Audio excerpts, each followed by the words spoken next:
பிதா குமாரன் பரிசுத்தாவின் நாமத்தினாலே ஆமென். ஜெபம் செய்வோம். அளவற்ற அன்பு நிறைந்த நல்ல ஆண்டவரே, இந்த காலை பொழுதிலே உம்முடைய நாமத்தை நாங்கள் தொழுது கொள்ள வந்திருக்கிறோம். உம்முடைய பிரசன்னம் எங்கள் மத்தியில் இருக்க தாழ்மையாக ஜெபிக்கின்றோம்.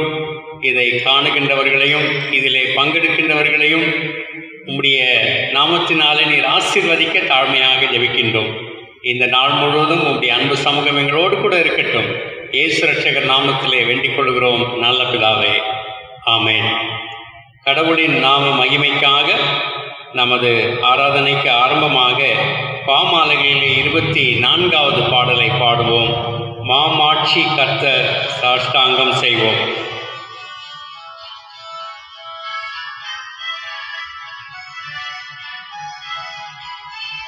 மாமாட்சி கர்த்தர் சாஷ்டாங்கம் செய்வோம்.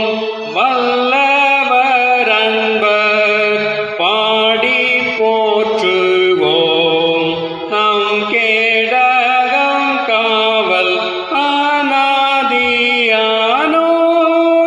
மகிமையில் விற்று துதியானிந்தோர்.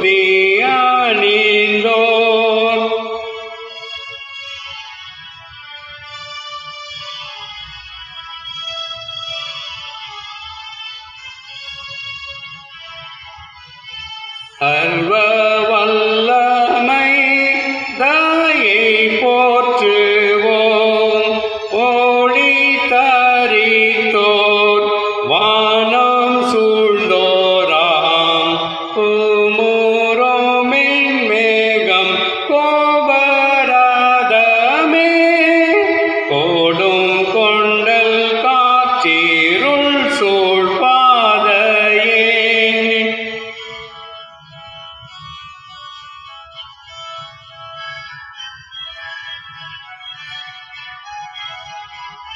மானீச மன்னோர் நாணல் போன்றோர் நாம் என்றும் கைவிடை உம்மை நம்புவோம்.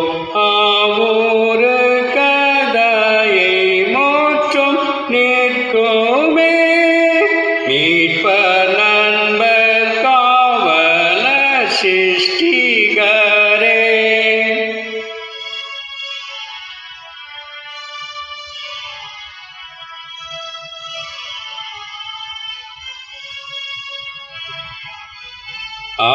சர்வ சக்தி சொல்லொன்னான்பே மகிழ்வாய் விண்ணில் தூதர் போற்றவே போற்றிடுவோம். தாழ்ந்தோர் நாமற்பர் என்றும் இவணக்கமா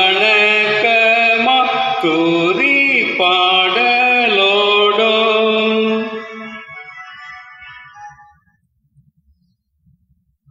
தேவன் ஆவியா இருக்கிறார்.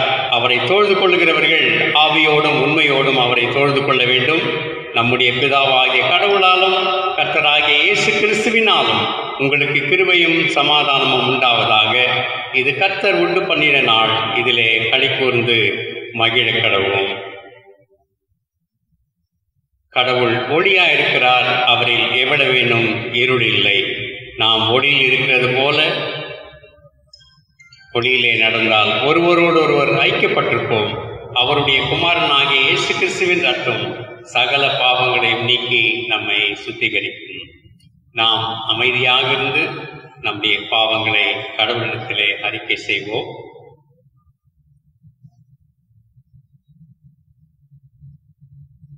இரக்கத்தில் ஐஸ்வர்யமுள்ள நல்ல ஆண்டவரே, பரிசுத்தராகி உம்மை தொழுது கொள்ள வந்திருக்கின்ற நாங்கள் எங்களுடைய அசுத்த தன்மைகளையும் தவறுகளையும் பாவங்களையும் உம்முடைய சன்னதியிலே அறிக்கை செய்ய வந்திருக்கின்றோம். அறிந்தும் அறியாமலும் தெரிந்தும் தெரியாமலும் புரிந்தும் புரியாமலும் செய்த தவறுகளையும் பாவங்களையும் குற்றங்களையும் உம்முடைய சன்னதியிலே அறிக்கை செய்கின்றோம். அருள் கூர்ந்து அவற்றையெல்லாம் எங்களுக்கு மன்னித்து மீண்டும் உம்முடைய அன்பு பிள்ளைகளாக எங்களை ஏற்றுக்கொள்ள தாழ்மையாக ஜெபிக்கின்றோம். பாவ மன்னிப்பை பெற்ற நாங்கள் மீண்டும் அந்த பாவத்தை செய்யாதபடிக்கு எங்களை பரிசுத்தப்படுத்த மன்றாடுகின்றோம். இயேசு ரட்சகர் நாமத்திலே நல்ல பிதாவே, ஆமென்.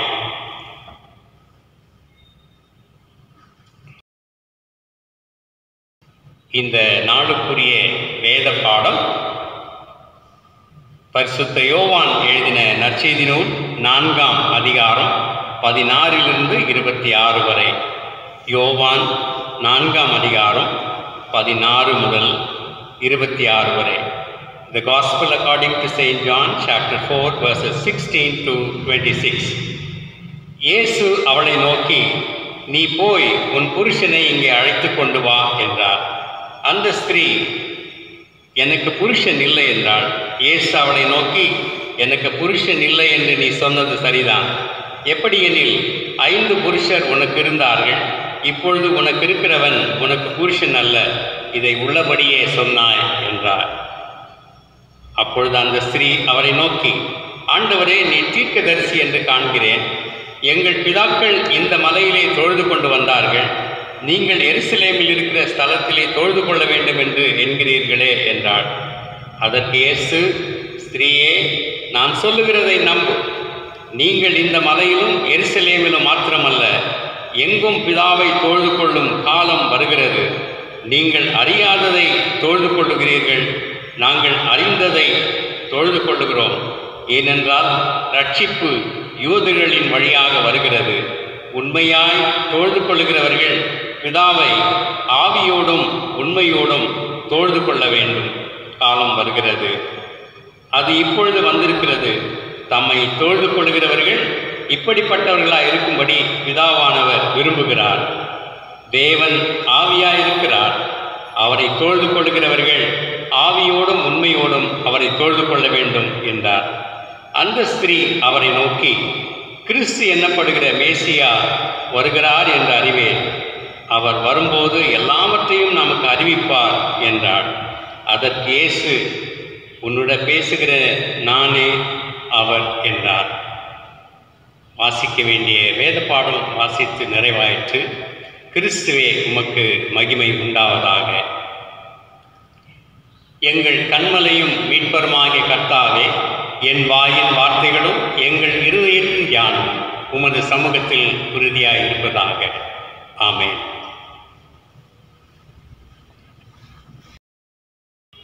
கிறிஸ்துவுக்குள் அன்பானவர்களே, உங்கள் யாவரையும் இறைமகன் இயேசு கிறிஸ்துவின் இனிய நாமத்தினாலே வாழ்த்துகின்றோம்.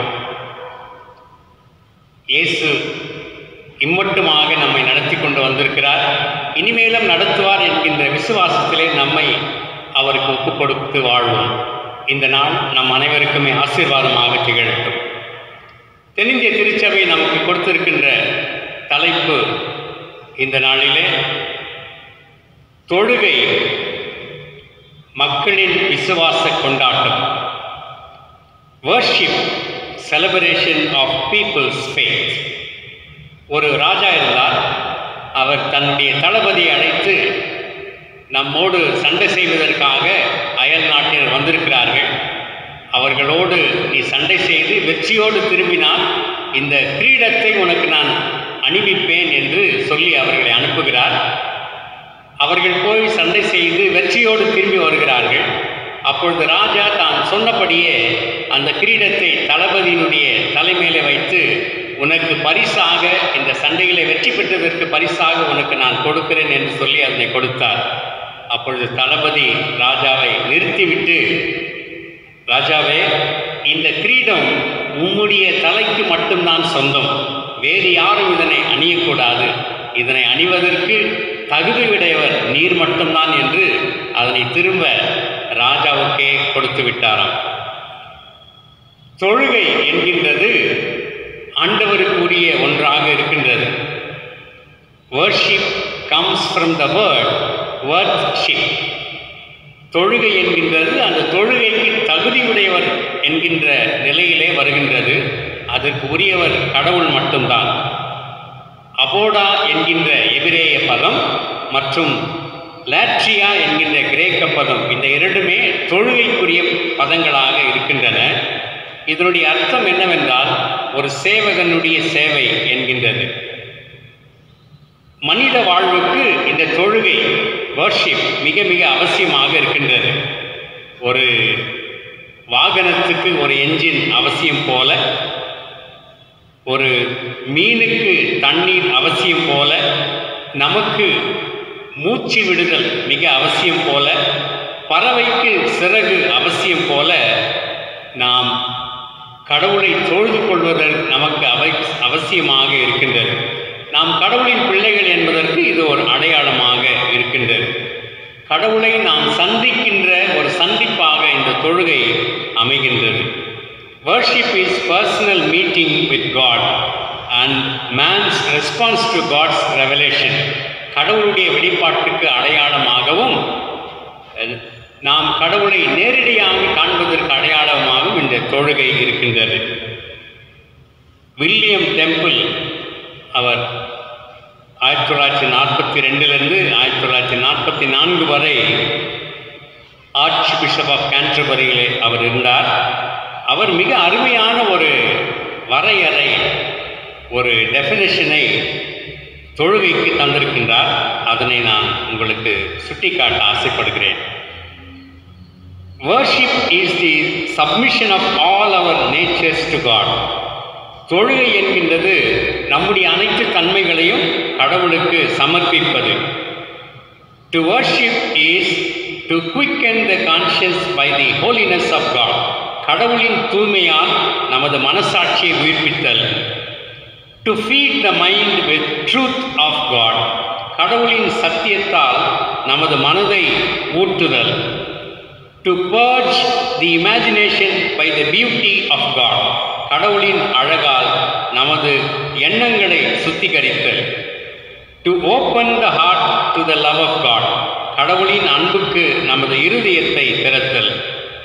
To devote the will to the purpose of God. கடவுளின் நோக்கத்திற்கு நமது சித்தத்தை ஒப்படைத்தல்.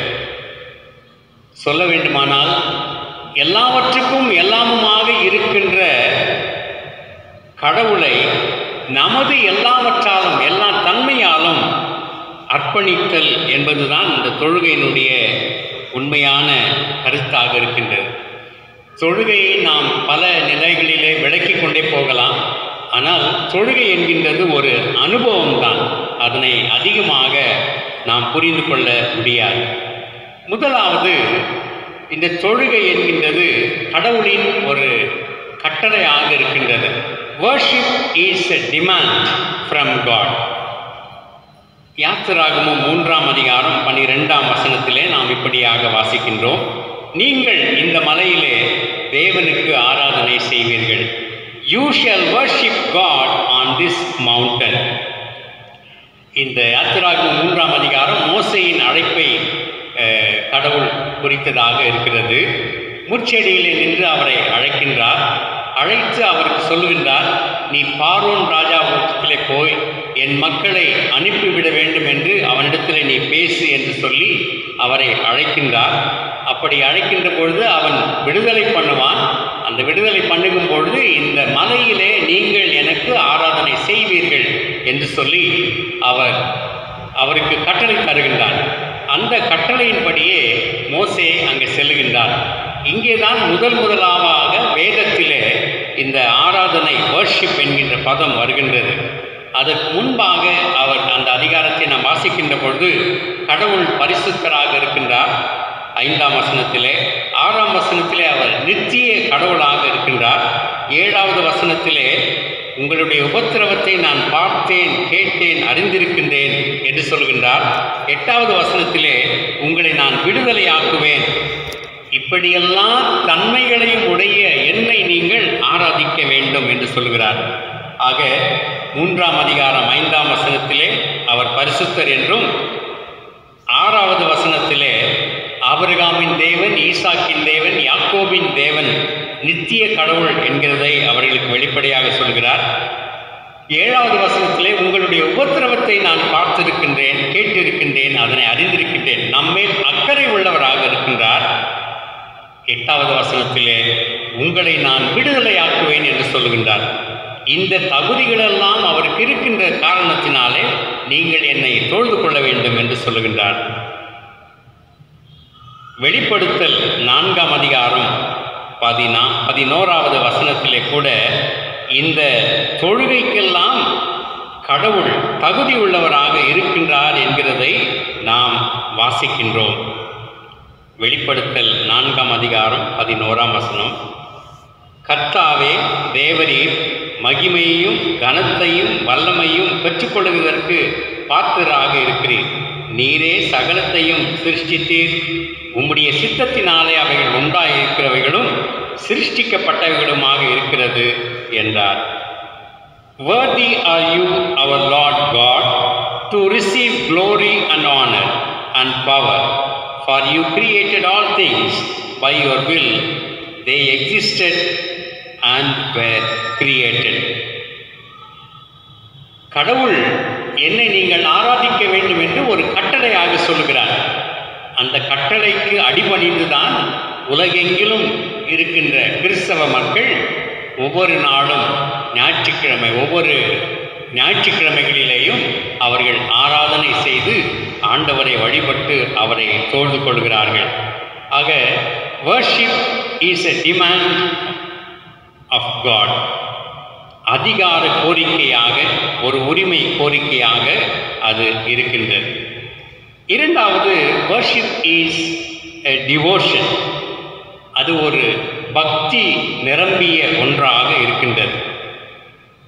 Worship leads us to be a devout person. ஒரு பக்தி உள்ளவர்களாக நாம் வாழ்வதற்கு தொழுகை நம்மை வழிநடத்த வேண்டும். அது மட்டுமல்ல, நாம் யார் என்கின்றதையும் அது நமக்கு உணர்த்தி காட்ட வேண்டும். நாம் வாசிக்க கேட்ட பகுதியிலே யோவான் 4ஆம் அதிகாரத்திலே சமாரிய பெண்ணோடு இயேசுநாதர் பேசுகின்றார். அந்த உரையாடல் நீண்டு கொண்டே போகின்றது. அப்படி பேசுகின்ற பொழுது தான் யார் என்கின்றதை உணர்ந்து கொண்ட அந்த பெண்மணி தான் ஒரு பாவி என்கின்றதை அறிக்கை செய்கின்றவளாக இருக்கின்றதை நாம் பார்க்கின்றோம். இதே போன்றுதான் தாவீது ராஜாவும் கூட தான் ஒரு பாவி என்கின்றதை உணர்ந்து கொண்டார். 2 சாமுவேல் 12ஆம் அதிகாரம் 13ஆம் வசனத்திலே நான் கர்த்தருக்கு விரோதமாக பாவம் செய்தேன் என்று சொல்லி அறிக்கை செய்கின்றார். அதற்கு பின்பு 20வது வசனத்திலே தாவீது எழுந்து ஸ்நானம் பண்ணி எண்ணெய் பூசி வஸ்திரங்களை மாற்றி கர்த்தருடைய ஆலயத்தில் பிரவேசித்து பணிந்து கொண்டான் என்று நாம் வாசிக்கின்றோம். Then David rose from the ground, washed, anointed himself and changed his clothes. He went to the house of the Lord and worshipped. ஆக இந்த பணிந்து கொள்ளுதல் பாவ அறிக்கைக்கு வழிநடத்துகின்றதாக இருக்கின்றது. யோபுவின் புத்தகத்திலே நாம் வாசிக்கின்றோம், தன்னை அவர் முற்றிலுமாக அர்ப்பணிக்கின்ற ஒன்றையும் இந்த தொழுகை சுட்டி காட்டுகின்றது. நமக்கு தெரியும், யோபு நிறைய ஆஸ்திகளை உடையவர்.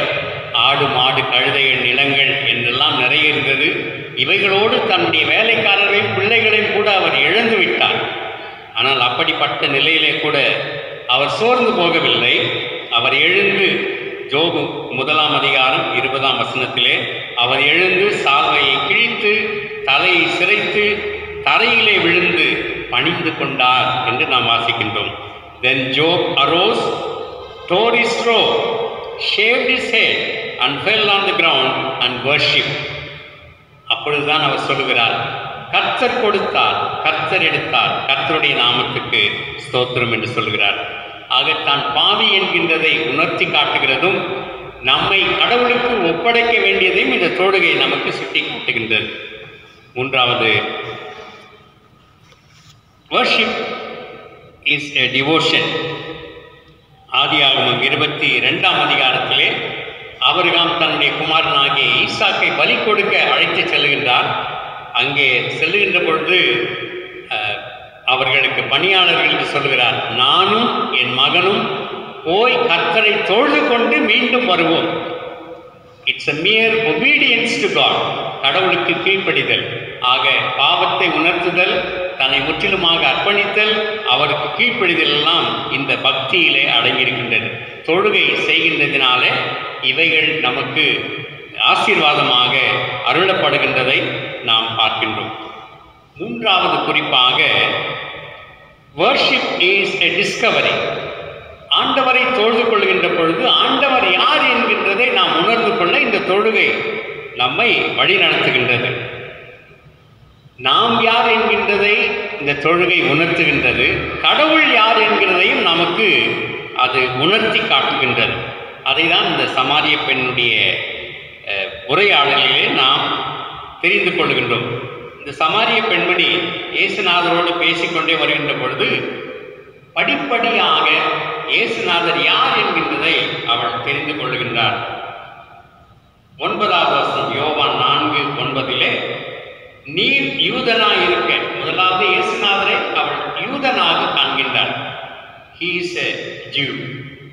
11-15 வசனங்களிலே 11-15 இந்த 2 வசனங்களிலே ஆண்டவரே என்று சொல்கிறார், ஐயா என்று சொல்லி அவரை அழைக்கின்றார் ஒரு படி மேலாக.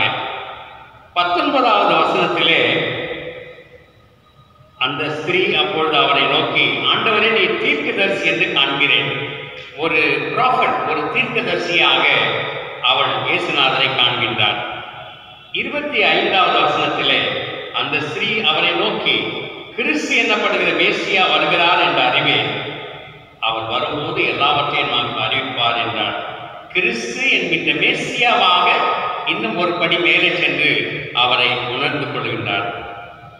42வது வசனத்திலே அந்த சமாரியாவில் இருக்கின்ற எல்லாருமே அவர்கள் சொல்லுகிறார்கள், அந்த ஸ்திரீயை அவர்கள் நோக்கி, உன் சொல்லி நிமித்தம் அல்ல, அவருடைய உபதேசத்தை நாங்களே கேட்டு அவர் மெய்யாக கிறிஸ்துவாகிய உலக ரட்சகர் என்று அறிந்து விசுவாசிக்கிறோம் என்றார்கள். சேவியர் ஆஃப் த வேர்ல்ட், உலக ரட்சகர் என்று அவரை அறிந்து கொள்கிறார்கள். ஆக படிப்படியாக அவர் யார் என்கின்றதை அறிந்து கொள்கின்றார்கள். முதலாவது அவர் ஒரு யூதன், 2வது ஆண்டவர், 3வது தீர்க்கதரிசி, 4வது கிறிஸ்து என்கின்ற மேசியா, 5வது அவர் உலக ரட்சகர்.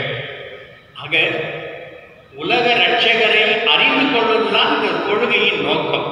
அவரை அறிந்து கொண்டால் நாம் யார் என்கின்றது நமக்கு விளங்கும்.